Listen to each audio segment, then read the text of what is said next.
guys, just confidence and morale and all those things, just to be able to know that the team is able to do that against a very good hockey team. Well, Montreal is a very, very good hockey team.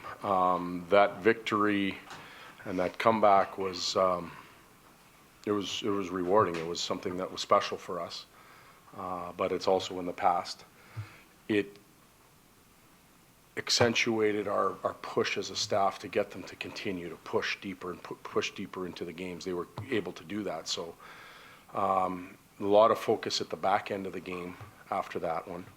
I'm going to look at the front end of the game. Why weren't we ready to go when the gun went off? Why were we, on our heels? Did we show the opposition too much respect? Were we,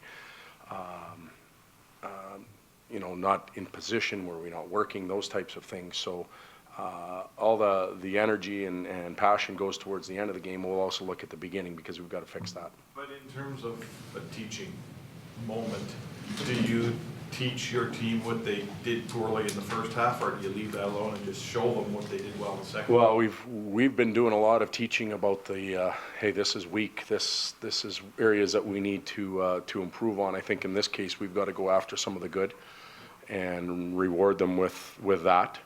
I will say that our team hasn't responded the right way yet in those situations. So tonight will be another test. We were on a 3-game winning streak. We took our foot off the gas. Patted them on the back a little bit, and then we weren't ready to go. So we'll see if we've grown, see if we have any type of progress as far as team presentation and being ready to go and dealing with prosperity rather than adversity.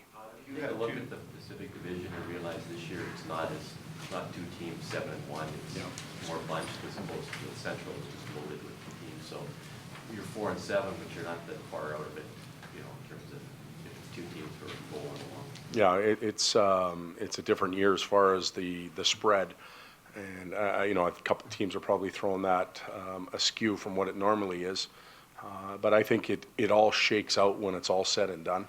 There's so much hockey left that the elevator will go up for some will fall down, and it'll get back to where it belongs.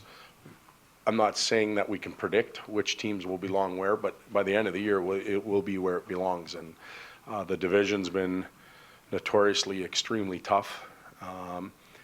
Maybe some of the bottom end teams are starting to develop and progress, and some of the upper end teams are getting older. I don't know, but that's why we play 82 games. We'll find that out. You had to pump up Anton Lander the past couple of days after his past couple of games?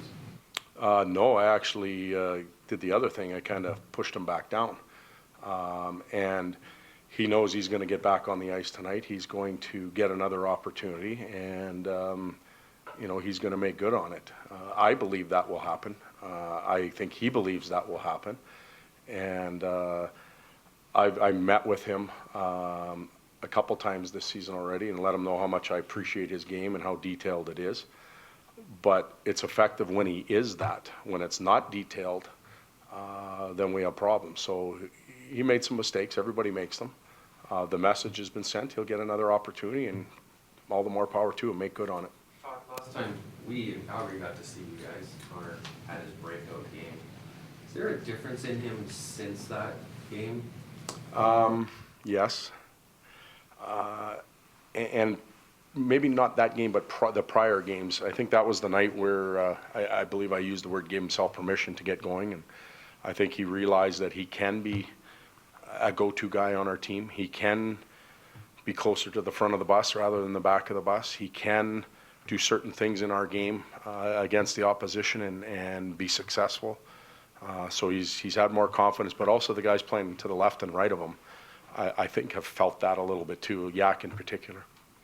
I don't know, you've touched on Lander a little bit, but just from the combinations we saw at the skate here, a winger in the middle, a center skating on the wing, what are you looking for those combinations on those lines 3 and 4? Lines 3 and 4, I thought Schlepp and Pakarinen did a tremendous job stepping up the other day when we needed to find 3 lines at least.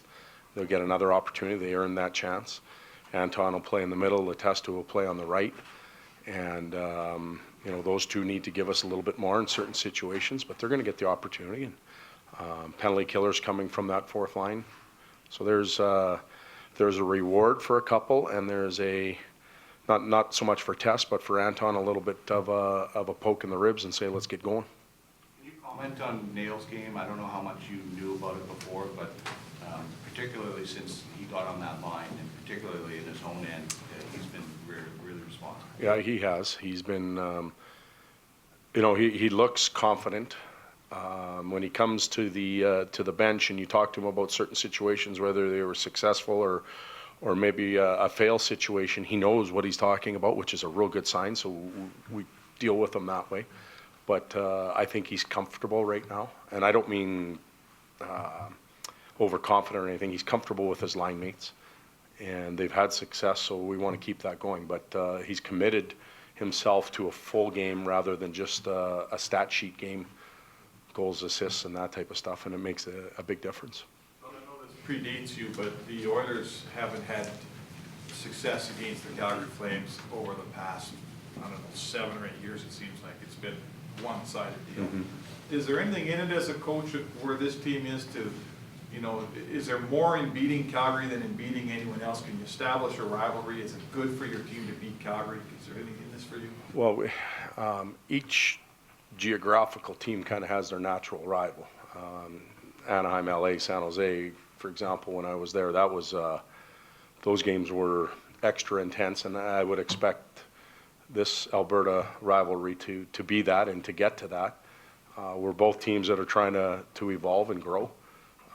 I think you feel good when you beat your rival.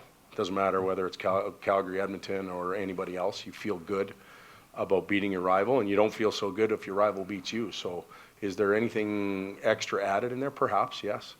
And I think that will grow as the teams evolve and get better in time, and then you really have the Battle of Alberta. Calgary's probably a little further ahead than we are, but we're getting there. He played feigned about 10 minutes last game. Is he hurt or is he just playing for? No, he was healthy. In preparing for tonight's game, what are you seeing from the Flames? What are we seeing from the Flames? They are, to me, they're not far off. They're close. They're right there. Their schedule matches ours a little bit. They played against the top 10 teams in the league a lot. They've been on the road. I haven't followed all of their games. You follow their team a little bit from a distance. They talk about goaltending. They've lost some key people like we have early in the year, so they're probably just trying to get their team together. But other than that, I need to worry about the orange and blue team, not the other one. So what is Spain not doing that he's only playing 10 minutes? What would you like to see more of? Well, we're not going to see him tonight, so tonight's not the night for that. I know he's not, but obviously he only played 10 minutes last game. Yeah, I want to see him more involved in the game. I want to see him skate and be more aggressive. And his forte has been the ability to defend and be strong positionally and read plays and kill plays. And we're not asking him to be overly offensive by any means. So there's more there, and it'll come out. Thanks, Todd. Okay.